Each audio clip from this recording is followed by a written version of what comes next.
प्रभु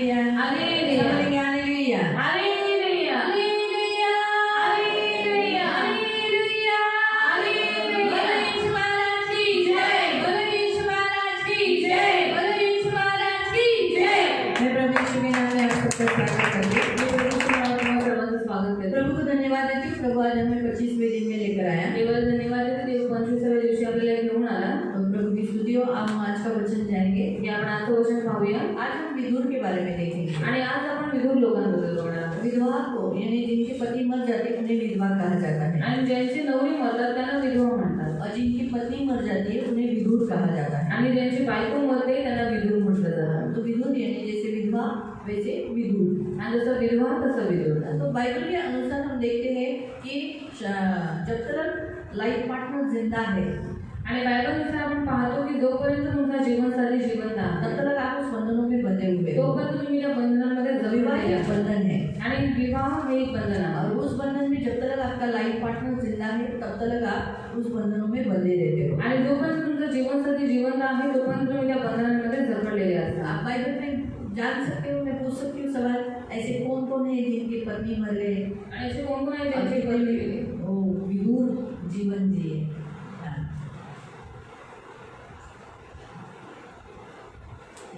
नहीं बाइबल में बताइए, बाइबल का कौन है? अब्राहम विधुर नहीं हुआ, विधुर क्योंकि उसने शादी की ना। इसहाक है और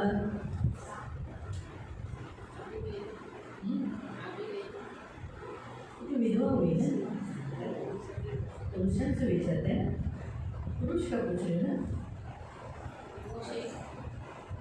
नहीं उसने भी शादी कर ली ना। एक बार विधुर अगर पत्नी मरने के बाद अगर पुरुष शादी किया तो फिर उसे विधुर नहीं कहते। अगर पत्नी मर गई जर बायको मेली और उसने शादी की जर त्याने लग्न केलं तो पाप नहीं है, तो ते पाप नाही, लेकिन उसे विधुर नहीं बोल सकता, त्याला विधुर नाही म्हटलं, मॅरिड केस आहे, त्याला विवाहित म्हणू शकतो। तो बाइबल में और कोई याद है? कोई याद है?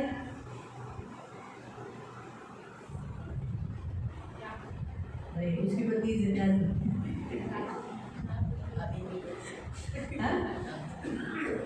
अभी मिले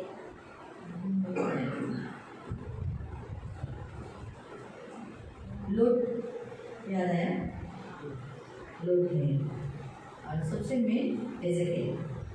आओ हम पढ़ेंगे एजेकिएल अध्याय 24, एजेकिएल अध्याय 24, एजेकिएल चैप्टर 24 अध्याय 24 उसका 15 से 18 तक पढ़ेंगे। बाद में फिर हम 19 से बाद में पढ़ेंगे। जैसे 15 से 18 पर्यंत वाचते आपण। एजेकिएल 24 अध्याय 24 15 to 18 15 से 18। एजेकिएल 24 15 से लेके 18 तक 15 से 18 तक। यहोवा का ये वचन मेरे पास पहुंचा, हे मनुष्य की संतान, देख मैं तेरी आंखों को प्रियों को मारकर तेरे पास से लेने पर हूँ, परंतु तू न रोना पिटना न आंसू बहाना, लंबी सांसें तो ले ले परंतु वे सुनाई न पड़े, मरे हुए के लिए विलाप न करना, सिर पर पगड़ी बांधे और पाँव में जूती पहने रहना, और न तो अपने होठ को दागना न शोक के योग्य रोटी खाना। तब मैं सवेरे लोगों से बोला, सांझ को मेरी स्त्री मर गई, और तब सवेरे मैंने आज्ञा के अनुसार किया।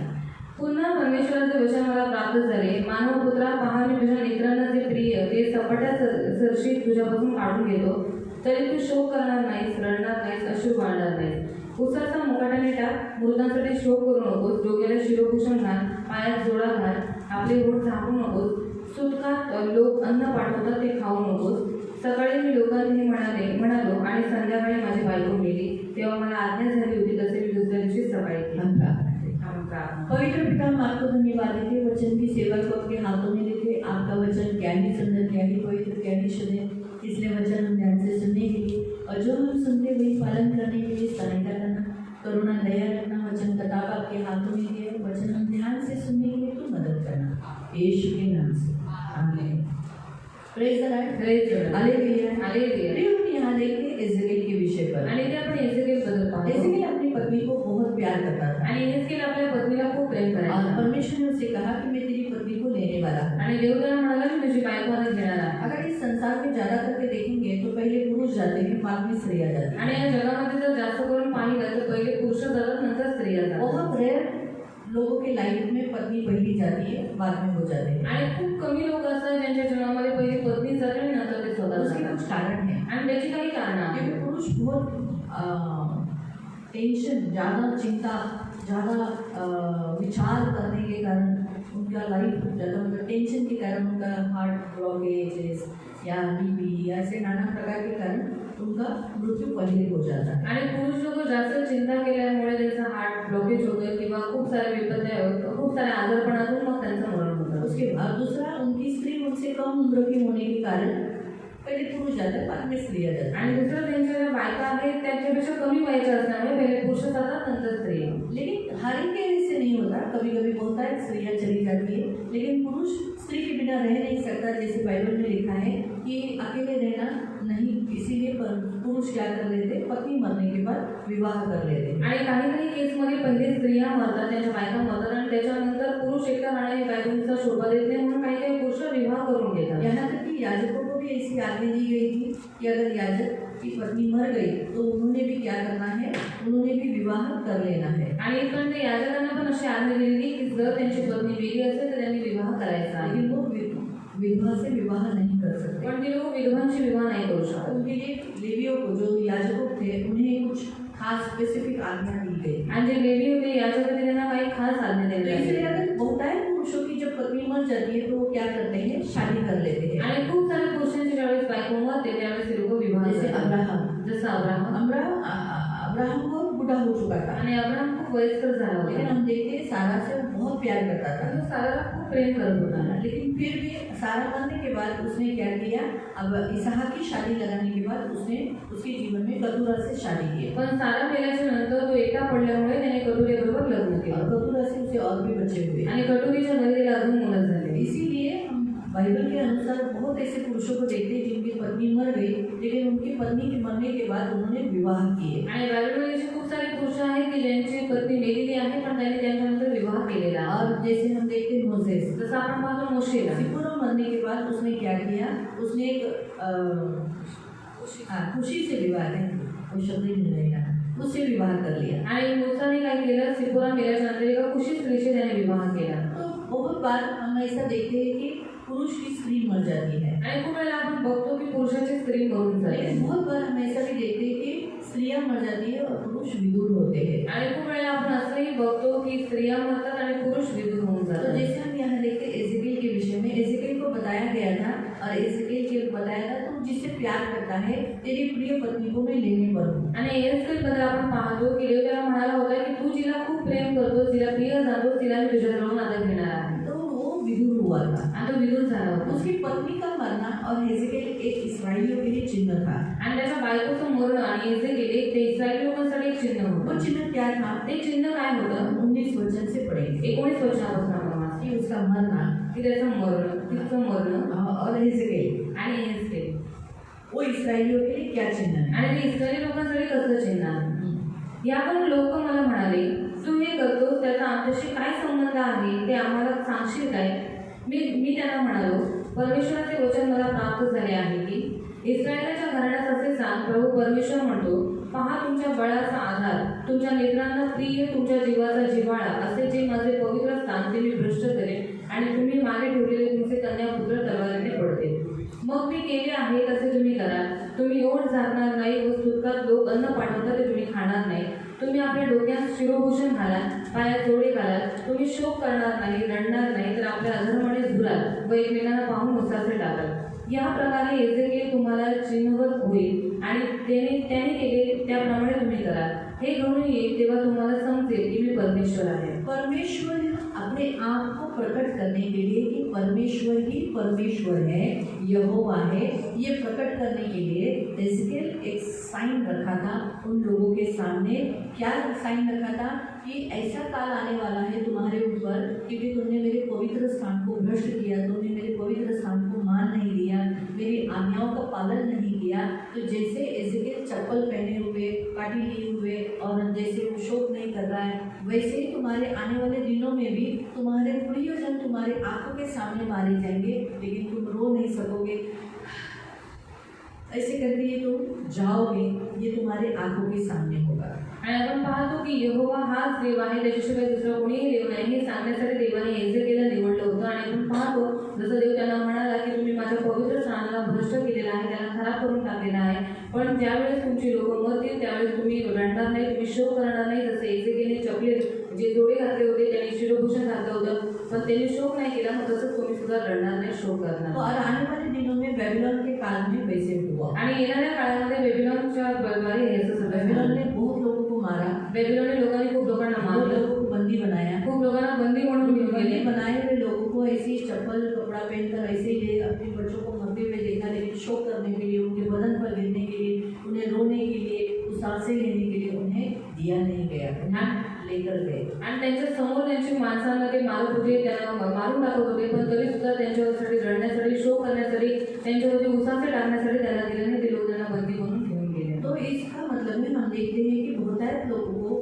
जीवन में, या हम जैसे एजेकियल के द्वारा, एजेकियल की पत्नी मरी क्योंकि इस्राएल को एक चिन्ह देने के लिए। आणि एजेकियेलची पत्नी मेली कारण इस्रायल लोकांना एक चिन्ह देण्यासाठी. जो अपनी पत्नी को प्यार करते हैं वो शादी के बाद दूसरी शादी नहीं करते। आणि जे कोणी आपल्या पत्नीला प्रेम करतात ते लग्नानंतर दुसरं लग्न नाही करत. बाइबल हमें पहिला ग्रंथी की पुस्तक में कहा है, आणि बायबल आपल्याला पहिल्या ग्रंथीकरांच्या पत्रामध्ये म्हणतं, 7वें अध्याय में बोला है, 7व्या अध्यायामध्ये सांगितलेलं जो आहे, मैरिड है और जो जिनके पति या जिनकी पत्नी मर चुकी है, आणि जे विवाहित आहे किंवा ज्यांची बायको किंवा त्यांचा नवरा मेलेला आहे, हाँ, तो यहाँ उनको खास ऐसी आज्ञा दी गई है, आणि त्यांना खास अशी आज्ञा दिलेली आहे 27 वचन से। 27 वचनापासून. 7 का पहिला ग्रंथी की पुस्तक 7वां अध्याय उसके 27 वचन। पहिल्या ग्रंथीकरांचं पत्र अध्याय 7 त्याचं 27. तू पत्नीला बांधलेला आहेस काय, असलास तर मुक्त होण्यास पाहू नकोस. अगर तुझे वाइफ है, तुझे पत्नी है, तो उससे अलग होने का प्रयत्न मत करना, उसे छोड़ने का प्रयत्न मत करना। पत्नीपासून मुक्त आहेस काय, अगर तेरी पत्नी मर चुकी है असलास तर पत्नी करण्यास पाहू तो नको. फिर तू दूसरी शादी करने के लिए मत जाना। क्यों? क्योंकि आगे उसके विषय पे बताया गया है आगे। तथापि तू लग्न केलेस म्हणून पाप केलेस असे होत नाही. अगर विधुर यानी जिनकी पत्नी मर गई, अगर उन्होंने शादी कर लिया तो कोई पाप है नहीं। जैसे विधवाओं को हमने कल देखा था, विधवाओं के विषय पर जैसे परमेश्वर ने कहा कि विधवाएं शादी कर सकते हैं, वैसे ही विधुर जिनकी पत्नी मर गई है वो भी शादी कर सकते हैं। आणि जसं विधवा त्यांचा नवरा मेल्याच्या नंतर लग्न करू शकतात, मग तसं जे विधुर आहे ते त्यांची बायको मेल्याच्या नंतर लग्न करू शकतात. तो शादी करना पाप नहीं है। लग्न करणं हे पाप. विधवाओं ने शादी किया या विधुर ने शादी किया तो कोई गलत काम नहीं, कोई पाप नहीं है, आणि विधवांनी किंवा विधुरनी जर लग्न केलं तरी कोणतेही पाप नाही आहे. है ना। तो बिब्लिकली के अनुसार बाइबल हमें उनको बताता है अगर उन्होंने शादी किया, क्योंकि घर में बहुत सारी समस्या, बच्चों को बड़ा करना होता है, अगर तकलीफें घर में होती है, खाना बनाना, घर का काम करना, तो इसके लिए स्त्री की बहुत जरूरत होती है। तो इसलिए अगर विधुर ने शादी की तो पाप नहीं है। आणि घरातली कामं करायची असतात, मुलांना सांभाळायचं असतं, सगळं होतं असतं, त्याच्यामुळे जर विधुर लोकांनी लग्न केलं तर ते पाप पर नाही. अगर शादी नहीं करते हैं, पण जर ती लोक लग्न नाही करत, आगे ऐसा लिखा है, तसेच कुमारिकेने लग्न केले म्हणून तिने पाप केले असे होत नाही, तरी पण अशांना संसारात हाल अपेक्षा भोगावे लागतील. हाँ, संसार में जो प्रॉब्लम्स, मैरिड होने के बाद जो संसार में तकलीफें होती है, एक शादी के बंधन से छुटकारा हुआ और अभी जाके वापस दूसरी शादी किया, तो जो टेंशन आएगा, नई बीवी कैसी रहेगी, उसके साथ जमता है कि नहीं, उसके भी बच्चे होंगे, इनके भी बच्चे, फिर खटपट होगा, आपस में में होगा, झगड़े हो जाएंगे। अभी जैसे मैं आपको एक केस बताती हूँ कर्जत का। आणि कर्जाची केस तुम्हाला सांगते. एक अंकल के पत्नी मर गई आणि एक अंकलची पत्नी मेली. तो अभी बेटा तो बहू को लेकर, बहू क्या की अपने बेटे को, पति को लेकर गांव चली गई आणि सुनेने काय केलं, आपल्या नवऱ्याला घेऊन ती गावाला गेली. और उसको खाना बना के देने के लिए कोई नहीं, आणि त्याला जेवण बनवून देण्यासाठी कोणी नाही, इसलिए उसने शादी कर दी। आणि म्हणून त्याने लग्न केलं. तो जिसने शादी किया उसे भी बच्चा था, आणि जिच्याबरोबर त्याने लग्न केलेलं तिला सुद्धा मूल होतं. तो इसलिए उसने क्या कहा, मैं तुम्हारे साथ तब रहूंगी जब ये घर तुम मेरे बेटे के नाम पर करोगे। आणि ती त्याला काय म्हणाली की मी तुमच्याबरोबर तेव्हाच नाही ज्यावेळेस तुम्ही हे सगळं घर माझ्या मुलाच्या नावावर कराल. शादी जस्ट हुई है, आणि लग्न आताच नुकतंच कैसे झालं. हुआ वो पूरा घर उस बेटे के नाम पे कर सकता है? आणि कसं तो पूर्ण घर त्याच्या तिच्या मुलाच्या नावावर करू शकतो. इसलिए बड़ा बेटा भी आ गया, पहली बीवी का बच्चा भी आया, आणि मोठा मुलगा सुद्धा आला, म्हणजे पहिल्या बायकोचा मुलगा सुद्धा आला. फिर बहुत झगड़े हो गए, आणि मग खूप भांडणं इतने झाली. झगड़े हो गए आणि एवढी भांडणं झाली कि वो छोड़ के चली गई, की ती सोडून निघून गेली. फिर वो अकेला गिरा. मग पुन्हा एकटा तो झाला. आपको समझ में आया? तुम्हाला तो यहाँ समजलं. पौलुस कहता है कि कभी कभी ऐसे भी केसेस हो सकते हैं. आणि पौल म्हणतो कधी कधी असे पण केसेस होऊ शकतात. तो इसलिए लिखा है ऐसों को शारीरिक दुख होगा उससे मैं बचाना चाहता हूँ. आणि अशा लोकांना शारीरिक दुःख होईल आणि या दुःखापासून मला त्यांना वाचवायचं. शारीरिक दुख के साथ कभी कभी मानसिक दुख भी हो सकता है. आणि शारीरिक दुःखात सकट कधी मानसिक दुःख पण होऊ शकते. इसीलिए उनको वो कहता है कि मैं तुम्हें क्या करना चाहता हूँ, अगर तुम विधुर हो, तुम विधवा हो, तो तुम क्या करो, हो सके तो ऐसे ही रहो, प्रभु की सेवा करते रहो. आणि जर तुम्ही विधुर आहात किंवा विधवा आहात तर मी तुम्हाला सांगू इच्छितो की तुम्ही तसंच राहा आणि देवाची सेवा करा. बाइबल में ऐसा लिखा है. बायबलमध्ये असं लिहिलेलं आहे. 32 से पढ़ेंगे. 32 पासून असेल. तुम्ही निश्चिंत असावे अशी माझी इच्छा आहे. हाँ, पौल कहता है तुमको कोई टेंशन नहीं हो.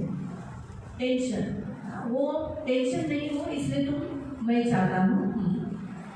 अविवाहित पुरुष प्रभूला कसे संतोष व्हावे अशी प्रभूच्या गोष्टींविषयी चिंता करतात. अगर वो विधुर है या अविवाहित है तो वो क्या करेगा, प्रभु को कैसा खुश करूँ, प्रभु के निकट कैसे जाऊँ, प्रभु की आराधना कैसे करूँ, प्रार्थना कैसे करूँ, इसके मग्न में रहेगा. परंतु विवाहित पुरुष आपल्या पत्नीला कसे संतोष व्हावे अशी जगाच्या गोष्टींविषयी चिंता तो करतो. अगर वो मैरिड हो गया तो वो बच्चों से भी ज़्यादा अपनी बीवी पे ध्यान देगा.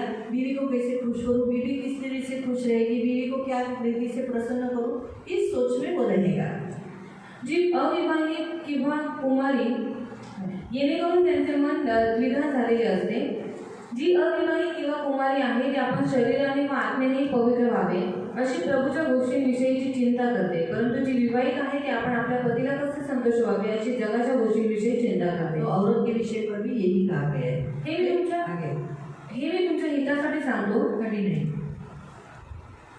पती जिवंत आहे तोपर्यंत पत्नी बांधलेली आहे. हाँ, जब तक पति जिंदा है स्त्री बंधी हुई है. जब तक स्त्री जिंदा है तब तक वो बंधी हुई है. पती मेल्यावर तिची इच्छा असेल त्याच्याबरोबर, पण केवळ प्रभूमध्ये लग्न करायला ती मोकळी आहे. हाँ, अगर पत्नी मर गई तो वो शादी कर सकता है लेकिन प्रभु में ही कर सकता है, प्रभु के लोगों में से ही कर सकता है.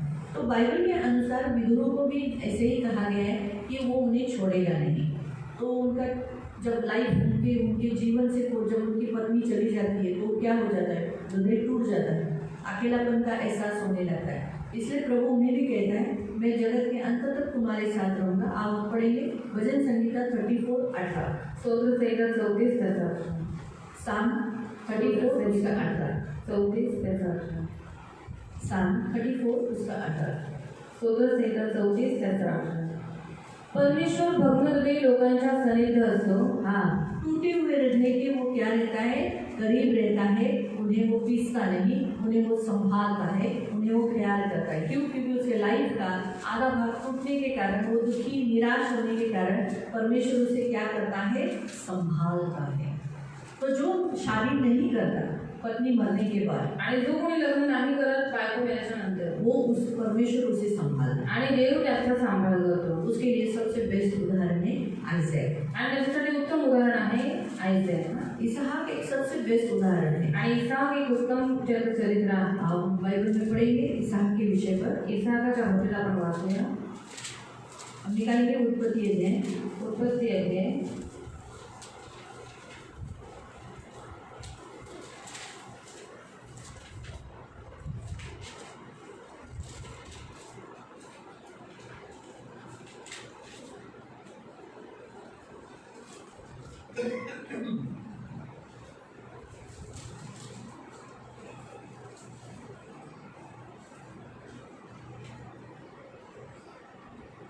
35 और उसका 27 से पढ़ेंगे. 35 से 27. अध्याय 35. पहले 8वां वचन पढ़ो. उत्पत्ति अध्याय 35 अध्याय 35 और उसका 8 से त्याचा 8 पद से. यहाँ हम देखते हैं कि इसहाक मरने से पहले राहेल मर चुकी थी. आणि आपण राहेल नहीं, रिबेका मर चुकी थी. आणि इसाक मरायच्या अगोदर रिबेका गेली होती. हम देखते हैं यहाँ रिबेका के दफन विधि यहाँ ज़्यादा बताई नहीं गई कि वो कैसे मरी, उसको क्या बीमारी हुई थी या क्या तकलीफ हुई थी, लेकिन इतना बात जरूर था कि एसाव ने क्या किया था, एसाव ने कितनी औरतें की थी। आणि ती जी रिबेका आहे कशी मेली, तिला काय आजार होता, कसं झालं, हे सगळं काही नाही दिले, पण आपण पाहतो की एसाव त्यांनी हिती आणि स्त्रियांबरोबर विवाह केला होता और इसी कारण से वो बहुत चिड़चिड़ी हो गई आणि खूप चिडचिडी झाली होती। आप इस वचन को 27 अध्याय में पढ़ो, उत्पत्ति 27 उत्पत्ती 27 27 उसको 46 जेनेसिस उत्पत्ति 46 27 उसका 46 जेनेसिस उत्पत्ति 27 उसका 46 तेव्हा रिबेका इसाकाला म्हणाली, या हित्तींच्या मुलींमुळे माझा जीव मला नकोसा झाला आहे। हाँ, उसने जो एसाव की जो पत्नियां थी वो इतनी बुरी थी, इतनी स्वभाव की, कठोर, झगड़ालू और बराबर से देती नहीं थी, इसी कारण से उसको जीने की इच्छा नहीं रह गई। इसको रिबेका को मन से वो उसकी बीवियाँ एसाव की जो बड़े बेटे की जो बीवियाँ थी वो मन से उतर चुकी थी। फिर यांच्यासारखी हित्तींच्या मुलींची, या देशाच्या मुलींची एखादी बायको याकोबाने करून घेतली तर मला जगून काय लाभ, फिर मैं जी कर क्या लाभ होगा। इसीलिए प्रियो हम देखते हैं कि उसको मानसिक टेंशन मिलने के कारण उसका आयु कम हो गया और वो समय से पहले ही जल्दी चले गए। आणि मानसिक टेन्शन तिला झाल्यामुळे काय झालं, ती वेळेच्या अगोदरच निघून गेली। इसहाक जाने से पहले वो मर गए आणि इसाक जायच्या अगोदर ती गेली। तो उसका आपको उसका उत्तर मिलेगा उत्पत्ति अध्याय 49 में। उत्पत्ती अध्याय 49 में जेनेसिस उत्पत्ती 49 49 और उसका 30 से पढ़ो। आणि त्याचं 30 पासून आपण वाचूया। वहाँ रिबेका की दफन विधि बताइए। आणि तिथे रिबेकाची दफनविधी सांगितलेली आहे। उत्पत्ति 49 मैं आपको एक बात बताती हूँ। इसहाक की पत्नी को जो कब्र अब्राहम ने खरीदी की थी आणि जी कब्र अब्राहमाने विकत घेतली होती, वहाँ रिबेका को काढ़ा गया आणि तिथेच रिबेकाला काढण्यात आलं और लिया को आणि लियाला याकूब की जिससे प्रेम था राहेल उसको नहीं मिली वो कब्र। आणि जी याकूब जिला प्रेम करत होता राहेल, तिला ती कब्र नाही भेटली। क्यों?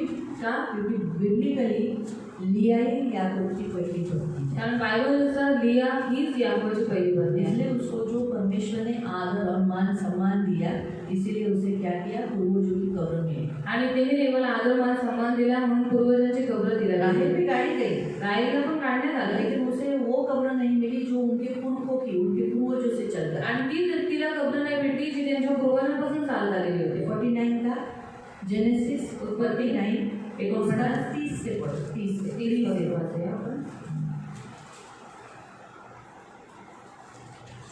कनान देशातील मेम्रे समोरील मकपेला नावाच्या शेतातील गुहा जी अब्राहमाने शेतासह एब्रोन हित्ती ह्याच्यापासून आपल्या मालकीचे कब्रस्थान व्हावे म्हणून विकत घेतलेली होती। हाँ, क्या है, हम देखे अभी याकूब का जाने का समय हुआ है, वो जाने वाला है और वो अपने बच्चों को बोल रहा है कि मेरे दादा ने जो मकबेला की जो ज़मीन है वो खरीदी की थी, उस ज़मीन से मोल ली थी, वहाँ एक कब्रस्थान उसको बना दिया है। वो हमारा खुद का निज कब्रस्थान है, वहाँ किसी और को गाना नहीं जा सकता। फिर तेथेच अब्राहम व त्याची स्त्री सारा यांना बोलले। हाँ, वहीं पर अब्राहम ने सारा पत्नी को दफन किया। इसहाक व त्याची स्त्री रिबेका यांनाही तिथे बोलले। क्या लिखा है, इसहाक ने भी क्या किया, अपनी पत्नी रिबेका को भी वही मिट्टी दिया। तेथेच मी लियालाही बोलले। और वो कह भी रहा है कि मैंने भी लिया को वहीं पर मिट्टी दिया, मुझे भी वहीं पर देना है ना। आगे का पढ़ लो तो मतलब आपको समझेगा। ते शेत व त्यातील गुहा ही हित्तींकडून खरेदी केली आहे। आपल्या मुलांना आज्ञा करण्याचे संपवल्यावर याकोबाने पलंगावर आपले पाय घेतले व प्राण तो सोडले। आपको समझ में आया? तो हम देखते हैं रिबेका पहली गई आणि रिबेका ही पहिली गेली। रिबेका मरने के बाद हम देखते हैं उसकी जो दाई थी वो भी मर गई, जो हमने अभी आपको वचन निकालने के लिए कहा ना 35 उत्पत्ति 35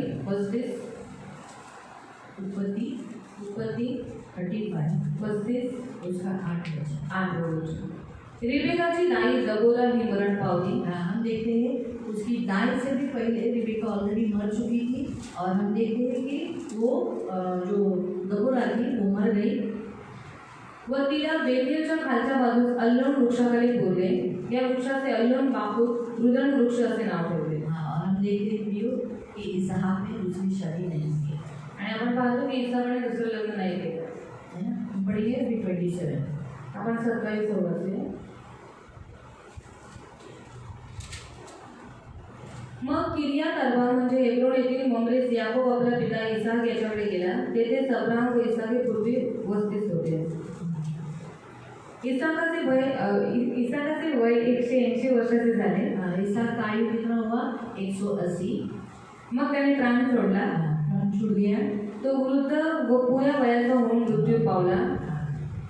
स्वजनात जाऊन तो मिळाला और दोनों बच्चों ने उसे दफन भी नहीं की। तो हम देखते हैं कि वो वैसे ही विदुर बनकर जिया, आणि तसंच तो विदुर म्हणून जगला, है ना। तो प्रियो विदुर को परमेश्वर संभालता है, आणि विदुर लोकांना देव उनका सांभाळतो, ख्याल करता है, त्यांचा सांभाळ करतो, उनके बच्चों को उनको संभालता है, त्यांच्या मुलांना त्यांना सांभाळतो। इसलिए इसहाक की जब पत्नी मर गई तो दोनों बच्चों का उनका घर बनाना ये सारा काम परमेश्वर कर रहा था। आणि इसाकाची पत्नी मेल्याच्या नंतर त्यांचं घर सांभाळणं, त्यांच्या मुलांना सांभाळणं ही सगळी कामं देव यहाँ तक सांभाळतो। इसहाक को भी अच्छी रीति से संभाला। आणि इथपर्यंत इसाकाला पण चांगल्या रीतीने सांभाळतो। बाइबल हमें बताता है पति मरने के बाद विधुओं को बिना शादी करके, अगर वो जवान है, जवानी में उनकी पत्नी मर गई तो वो शादी कर सकते हैं। आणि बायबलनुसार जर त्यांची पत्नी मेली असेल पुरुषांची आणि जर ते तरुण आहे तर ते लोक लग्न करू शकतात। लेकिन अगर उम्र हो गई, जर वय झालं हो असेल सके तो ऐसे ही आप रहो और प्रभु के लिए जियो। तर शक्यतो तुम्ही तसंच राहा आणि देवासाठी जगा। बाइबल में लिखा है हर एक आकाश के नीचे हर एक बात का समय है। आणि बायबलमध्ये देण्यात आलेलं आहे आकाशाच्या खाली पृथ्वीवरती प्रत्येक गोष्टीची वेळ जन्म आहे। का समय, जन्माची वेळ, मरण का समय। मृत्यूची तो वेळ। कभी कभी किसी स्त्री का मृत्यू पति से पहले भी हो जाता आणि है, कधी कधी पुरुषाच्या अगोदर बायकोचं पण मरण होतं। है ना। तो इसीलिए बाइबल हमें इस विषय को खास बताता है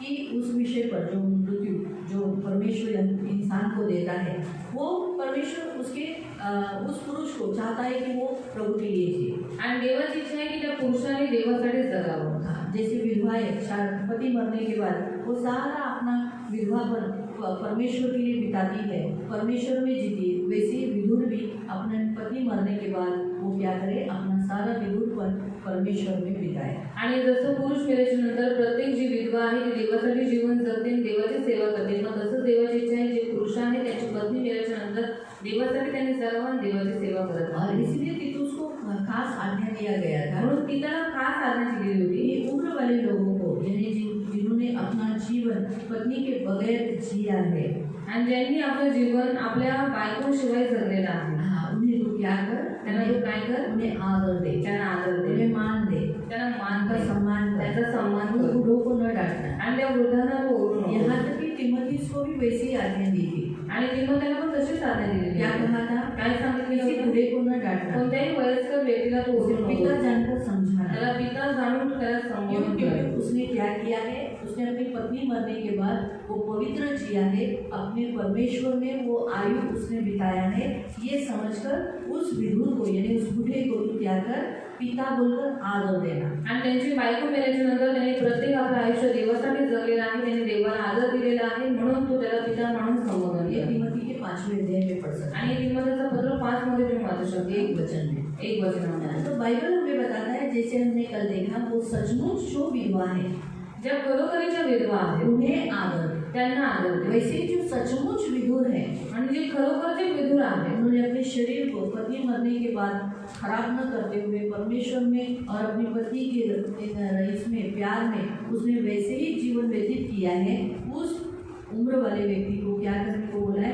रिस्पेक्ट देने के लिए कहा है, उसे डांटना नहीं कहा है। आणि ज्या पुरुषाची पत्नी मेलेली आहे आणि ती पत्नी मेल्याच्या नंतर त्याने आपलं जीवन देवामध्ये व्यतीत केलेलं आहे, देवाला आदर मान सन्मान दिलेला आहे, मग त्या वडीलधाऱ्या पुरुषाला तू ओरडू नकोस असं बायबलमध्ये तिमोथेला आज्ञा दिलेली इसलिए आहे। प्रियो, जब विधवा और विधुर इन दोनों को जब उनका लाइफ पार्टनर जाने के बाद घर के बच्चों ने उन्हें कभी अकेलापन का एहसास होने नहीं दे रहा है, क्योंकि जब लाइफ पार्टनर जाता है, जैसे स्त्रियों को उनका पति जाने के बाद, वैसे पुरुष को भी उसकी वाइफ मरने के बाद बहुत अकेलापन महसूस होता है। लेकिन बच्चों ने क्या करना है, अपने माँ बाप को कभी नहीं छोड़ना है, उनको क्या करना है, उन्हें सांत्वना देना है, उन्हें उनके संग रहना है, उनकी ज़रूरतों पूरा करना है। आणि आपण पाहतो की ज्या विधवा किंवा विधूर झालेली जी लोक आहेत त्यांच्या घरातल्या लोकांनी त्यांना एकटेपणाची जाणीव होऊ नाही द्यायचे, त्यांना सांभाळून घ्यायचे, त्यांना प्रेम करायचं आणि त्यांना कधी एकटं नाही तो सोडायचं. इसलिए बाइबल में विधुर के विषय पर भी बताया है। बायबलमध्ये विधूर लोकांबद्दल पण सांगितलं आहे. परमेश्वर के लिए थी।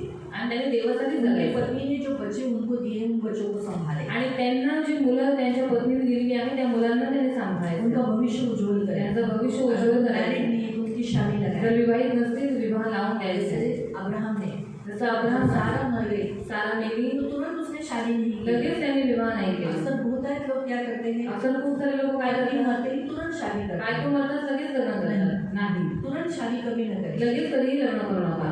अब्राहम ऐसे ही जिया। अब्राहम असंच जीवन जगला. क्योंकि जब मैं आज सुबह जब सॉरी करता हूँ, मुझे टाइम मिला, आज सुबह जब मैं अब्राहम के विषय में सोच रही थी तो प्रभु ने अंदर से पवित्र आत्मा ने मुझे बात किया, अरे तू खुद सोच कि अब्राहम ने तुरंत शादी नहीं की, वो विधुर बनकर रह सकता था, लेकिन इसहाक ने और रिबेका ने जो उनके साथ जो फेलोशिप करना चाहिए था वो न करने के कारण उसे अकेलापन महसूस हुआ, इसलिए उसके जीवन में बदल आया। आणि अब्राहम तसाच विधूर जीवन जगू शकत होता, पण इसाक आणि रिबेकाने जशी संगती आपल्या वडिलांबरोबर करायला पाहिजे होती तशी न केल्यामुळे म्हणून त्याला कटोरीशी लग्न करावं लागलं. देखते हैं कि जब सारा मर गई तो बहुत इसके बाद दिनों के बाद उसने इसहाक का शादी निकाला, आणि सारा मेल्याच्या नंतर खूप दिवसानंतर त्याने इसाकाचं लग्न काढलं. क्योंकि वो उस विवाह योग्य हो चुका था। कारण तो विवाहाच्या योग्य उसने झाला अपने होता. बेटी की शादी लगाई। त्याने आपल्या मुलाचा विवाह लावून बच्चों की दिला. शादी होने के बाद मुलांचं लग्न लावून दिल्याच्या नंतर उसने सोचा नाती पोती आ जाएंगे, त्याने विचार केला नातवंड वगैरे येतील, लेकिन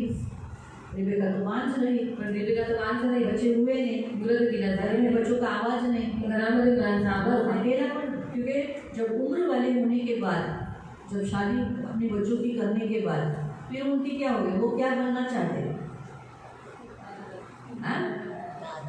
दादा दादी बनना चाहते हैं, दादा बनना चाहते हैं। जब दादा के गोद में अगर पोता बैठ गया तो उसको अपनी गोद में बीवी रखने की इच्छा आएगी,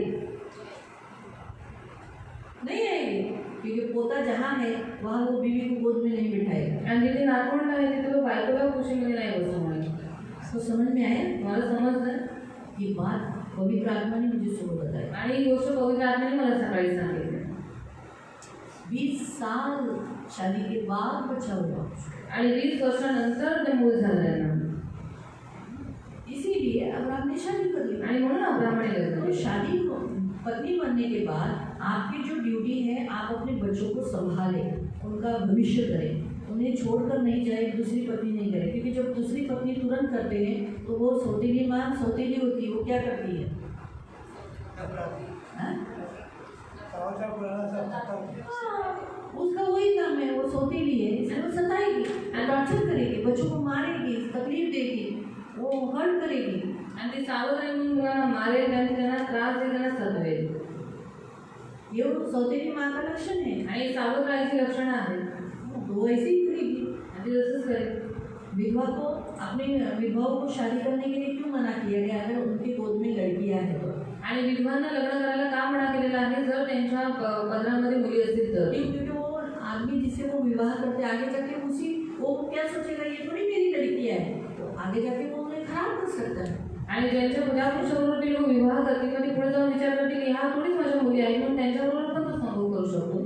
इसलिए वो गंदी बात, इसलिए विधवा ने खुद सोचना है मेरे गोद में लड़की है, मुझे ये काम नहीं करना। आणि विधवाने स्वतः विचार करायचा की माझ्या पदरी मुली आहेत, मला हे काम नाही करायचं. वो कितना भी प्यार करने वाला होगा, वो उसको भी करेगा और बच्चों को गलत रीति से प्यार करेगा। आणि कितीही प्रेम करणारा असला तरी तो तिलाही प्रेम करेल आणि मुलींना चुकीच्या रीतीने प्रेम करेल. प्रभु को भय मानता है, देवाचा भय देता है, आदर देतो, तो शायद उन लड़कियों को खराब नहीं तो करेगा। शायद त्या मुलींना खराब नाही करणार.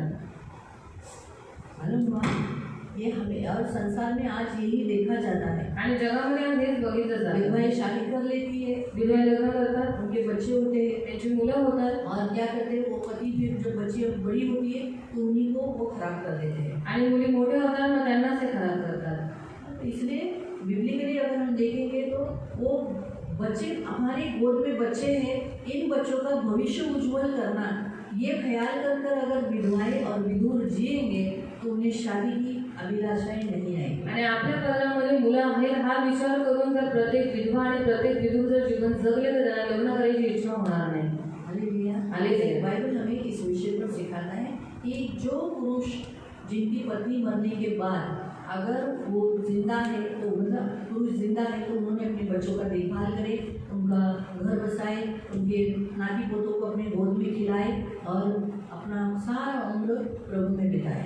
आणि ज्या पुरुषांची पत्नी मेलेली आहे त्या पुरुषांनी आपल्या मुलांचं भविष्य उज्ज्वल करायचे, जर विवाह नसेल तर ते विवाह लावून द्यायचे आणि नातवंड आहे त्यांच्याबरोबर आपलं जीवन त्यांनी अपने व्यतीत लाइफ करायचं को प्रभु के लिए, प्रभु आपको संभालेगा। आणि तुमचं जीवन फक्त देवासाठी करा, देव विधवाओं को तुमचं संभालता सांभाळता है वैसे आपको भी संभालेगा। देव विधवांना सांभाळतो, मग तुम्ही जे विधुर आहात तुम्हालाही देव सांभाळेल। तो जो वचन विधवाओं को है वही वचन आपको भी है। आणि जी वचनं विधवांसाठी आहे तीच वचनं तुमच्यासाठी सुद्धा अभी आहे।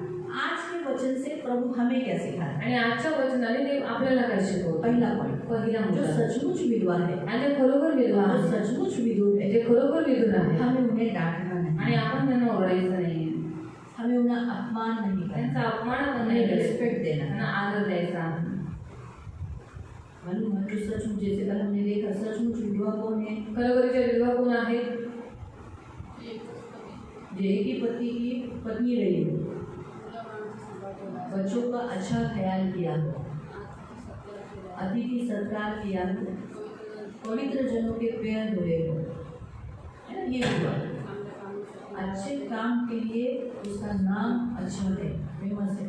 वो लोगों को, उस विधवा को, वैसे विदुर जिसकी पत्नी मर गई, वो व्यक्ति क्या कर रहा है? अपने बाल बच्चों को संभाल रहा है और अपने बच्चों का लालन पोषण कर उन्हें शादी विवाह कर उनके नाती पोतों के साथ, अपने नाती पोतों के साथ जीवन व्यतीत कर रहा है। प्रभु में उस विधुर को क्या करना है? रिस्पेक्ट देना है।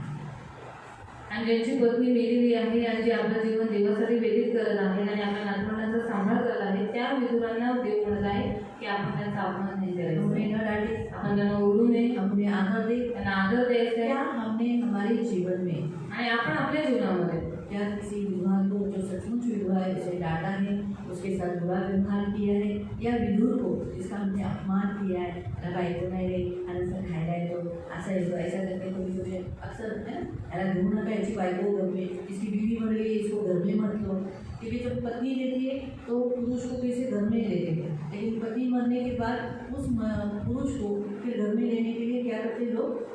नहीं बाबा नहीं, इसकी बीवी मर गई है, क्या मतलब मेरे घर की बीवी को, मेरे बच्चों के ऊपर नजर डालेगा, इसलिए लोग क्या करते हैं? विधुर को फिर घर में लेना बंद करते हैं। वैसे विधवाओं औरत को भी, औरतें डरती है बाबा अपने घर में लेने के, कहीं ऐसा ना हो मेरे पति पे लाइन मारे। सच है ना, यही सच है, संसार में यही है कि बाबा मेरे पति के ऊपर तो नजर नहीं डालेगी। तो इसीलिए प्रियो, अक्सर लोग अपने घरों में उन्हें लेने के लिए डरते हैं, उन्हें अपने से दूर रखते हैं, उनसे दूर रहेंगे, उनसे बातचीत नहीं करेंगे, उनको अपमानजनक करेंगे। क्या हमने ऐसा किया है? ये तो मानी बनी सोचना पड़ेगा ना।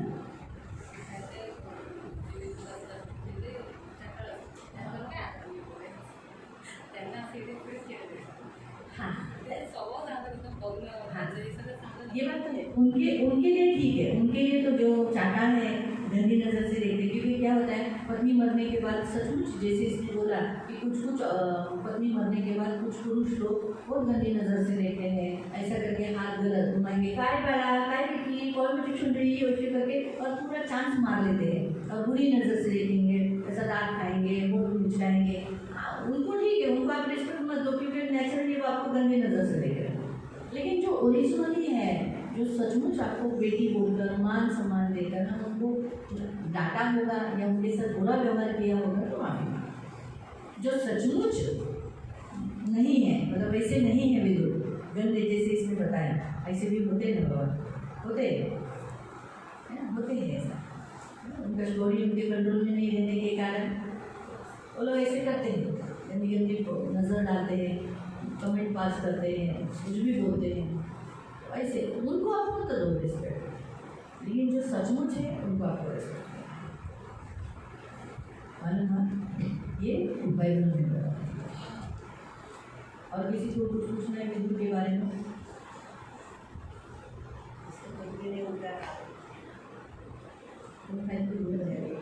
हाँ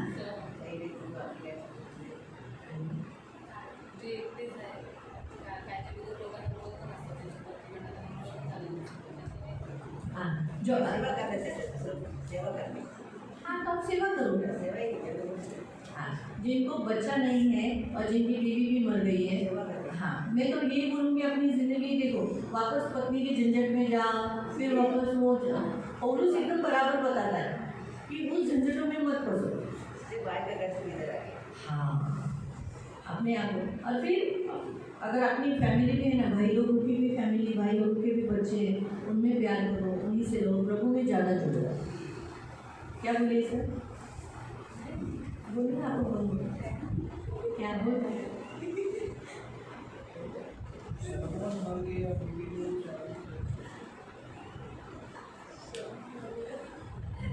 सलमान मर गया।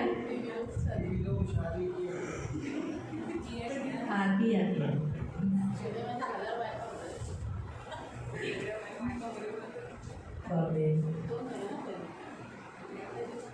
बाइका उनकी औरतें जिंदा ही थी।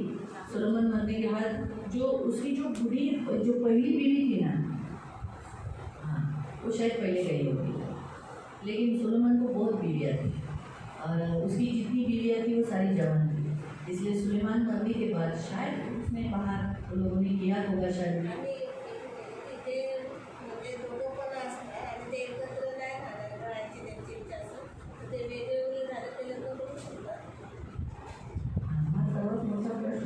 बायबलच्या नुसार जर ते येशूच नाही आहे तर ते लग्न करू शकतात, पण जर येशू ख्रिस्तात आहे तर बायबल काय सांगतं, जर वेगळे झाले, बघा तुम्ही किती वाचा, पहिला क्रांतिकारांचं पत्र 7वा अध्याय,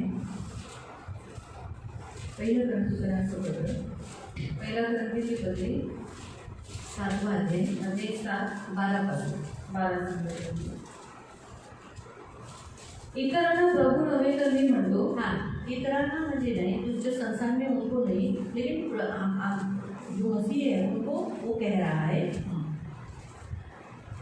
जर कोणा एका बंधूची पत्नी ख्रिस्ती तर असली आणि ती त्याच्याजवळ नांदायला राजी असली तर त्याने तिला सोडू नये, आणि ज्या स्त्रीचा पती ख्रिस्ती तर असून तिच्याजवळ राहायला राजी असेल तर त्याला तिने सोडू नये, कारण पत्नीच्या द्वारे ख्रिस्ती तर पती पवित्र झाला आहे आणि ख्रिस्ती पतीच्या द्वारे ख्रिस्ती तर पत्नी पवित्र झालेली आहे। असे नसते तर तुमची मुलेबाळे शुद्ध असती, परंतु आता तुमची मुलेबाळे अशुद्ध असती, परंतु आता ती पवित्र आहे। तथापि जर ख्रिस्ती तर व्यक्ती वेगळी होऊ पाहते तर ती वेगळी हो। क्या लिखा है, जो विश्वास नहीं रखते अगर वो अलग होना चाहते तो अलग होने दो, ऐसी दशा में कोई भाई बहन बंधन में नहीं, परमेश्वर ने हमें मेल मिलाप के लिए बुलाया है। क्या लिखा है, मेल मिलाप के लिए। तो कारण हे पती तू आपल्या पतीला तारशील किंवा नाही हे तुला काय ठाऊक, हे 10 वचन। परंतु ज्यांनी लग्न केले आहे त्यांना मी आज्ञा करतो, मी नव्हे तर प्रभू करतो, प्रभु आज्ञा देता है की पत्नीने पतीपासून वेगळे होऊ नये, और अगर अलग हुए परंतु ती वेगळी झाली तर तिने लग्न केल्यापासून राहावे किंवा पतीबरोबर समेट करावा आणि पतीने पतीला सोडू नये।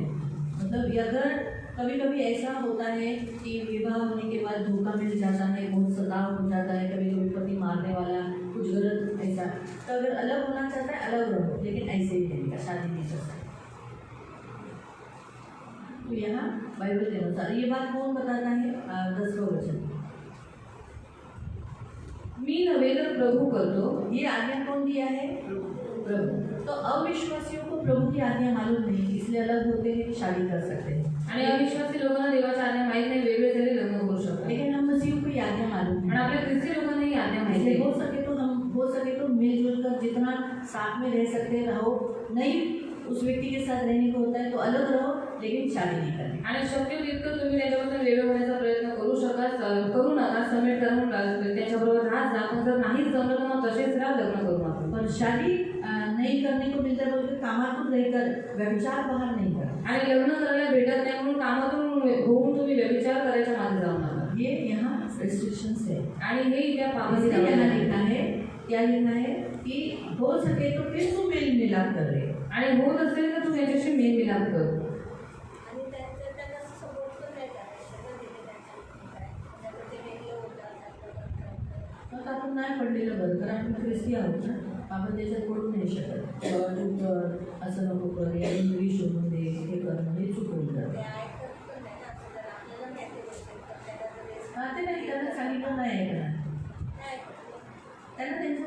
करून द्या, क्योंकि वो अविश्वासी है ना। अविश्वासियों को आप कितना भी समझाएंगे वो नहीं सुनेंगे, लेकिन विश्वासी को थोड़ा बहुत तो सुनेंगे, क्योंकि सुनने वाले लोग। कोई कोई अविश्वासी भी नहीं सुनते, वो लोग कर लेते हैं। ठीक है, तो हम प्रार्थना करेंगे, मार्ग करेंगे प्रार्थना।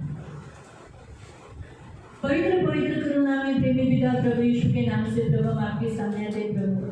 आज सचमुच ऐसी विधवाएं और जो विधुर है, हमें उन्हें रिस्पेक्ट देने के लिए, आदर देने के लिए, उनको मान सम्मान देने के लिए, उन्हें न डांट कर बात करने के लिए तो सहायता करना, करुणा दया रखना प्रभु। ये मेरी बेनती, मेरी प्रार्थना है प्रभु। आज भी प्रभु पवित्र पिता हमारे तेरे इस भवन में प्रभु बहुत ऐसे पुरुष है जिनकी पत्नी नहीं, लेकिन वो अपने बच्चों के साथ रह रहे, अपने बच्चों का लालन पोषण कर रहे हैं, और प्रभु उन्होंने शादी नहीं किया है, उनकी रक्षा करना। और जैसे साम 34 का 18 में तूने कहा कि तू टूटे हुए हृदय को संभालता है, तो इन्हें तू संभालता है, तो इन्हें कभी नहीं छोड़ेगा, इन्हें तो कभी त्यागेगा नहीं, इन्हें कभी अलग नहीं होने देगा, कभी अकेलेपन का एहसास होने नहीं देगा। और प्रभु जैसे इसहाक अपनी पत्नी के पश्चात शांति से तेरे पास लौटा, वैसे ये भी सब शांति से दीर्घायुष्य होकर प्रभु पवित्र पिता शांति से आपके पास आएंगे। धन्यवाद आपका लंबा यीशु के नाम से।